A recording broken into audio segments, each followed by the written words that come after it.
So in order to tack down from all of that, we're just going to do a reverse order. All right, but before we do that, I want to show you this other method of how to tie this cinch on. So I'm going to loosen that since we're going to loosen this. That has to be off. Okay, so here's the other method of tightening your saddle on your horse. So do the same thing, bring it through your cinch, come down through your D, this is called the D, and then you're going to come up again through your cinch. All right, you're going to tighten it, bring it up tight, bring it up a little tighter, and then you're going to just set this peg right here in this hole and pull that, and it sets the peg for you. You could come in and either place this latigo in here if the latigo is short, all right, or if the latigo has a lot of slack left in it, you can actually come in and put it in this latigo keeper here, and that will hold it as well.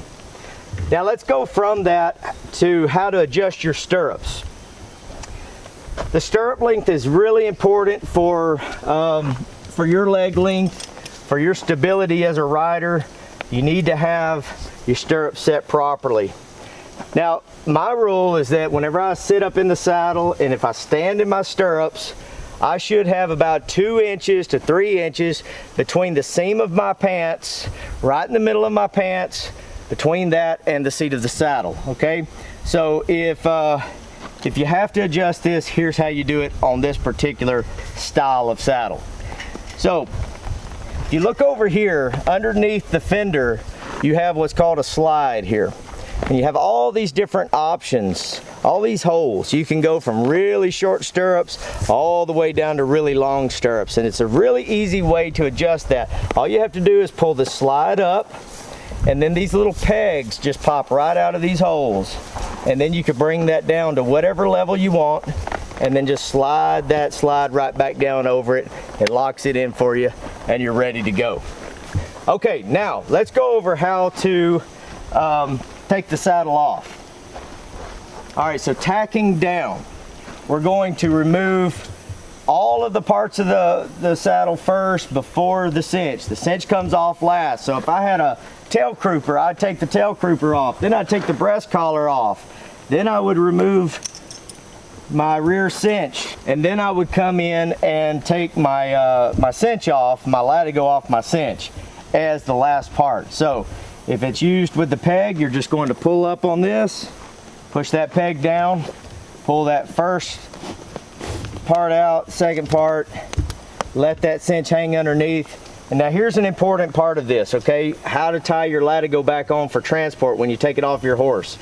You're going to just put your hand under here, and then bring your thumb under, fold it under, bring it through the back of the D, and even these 2 loops out. All right, from there you can do a variety of knots. You can do your 7/4-11 again, your latigo knot, or you could just simply bring this around and pull it tight. All right, now the reason we do this is because whenever it comes time to tack up again and I bring that cinch under, if you have this on right, you just put that tail through there and it all pulls right through real easily.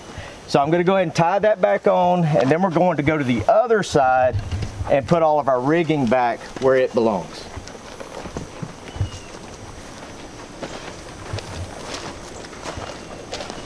All right, so when we go to this side, I'm just going to move her over a step. When we go to this side, I'm going to bring my cinch and my rear cinch out away from my saddle, and I'm just going to stack them on top of each other. From there, we can flip them, just put a little twist in them, and you could go either way. It just depends on how your saddle wants to do it. All right, and then you come up to this keeper right here on the side of your saddle. Not all saddles have them, but you can come to this keeper, run your keeper through both rings, and put your pins through, and that holds it up.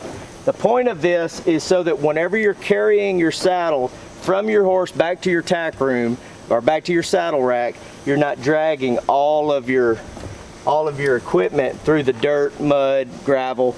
It stays clean. Now the other reason why we do it is you'll see a lot of people do this. They'll take all their equipment, all their rigging, and they'll just throw it over their saddle. Well, most of the time when you get done riding, All of this has a lot of sweat, a lot of dirt, mud, and the sweat has salt on it. The worst thing for leather on a saddle is salt. It'll eat your seat up. It'll mess the saddle all up. So you really want to leave this hanging out here on the side of the saddle so that it can dry properly away from the leather components. And that's how you tack down.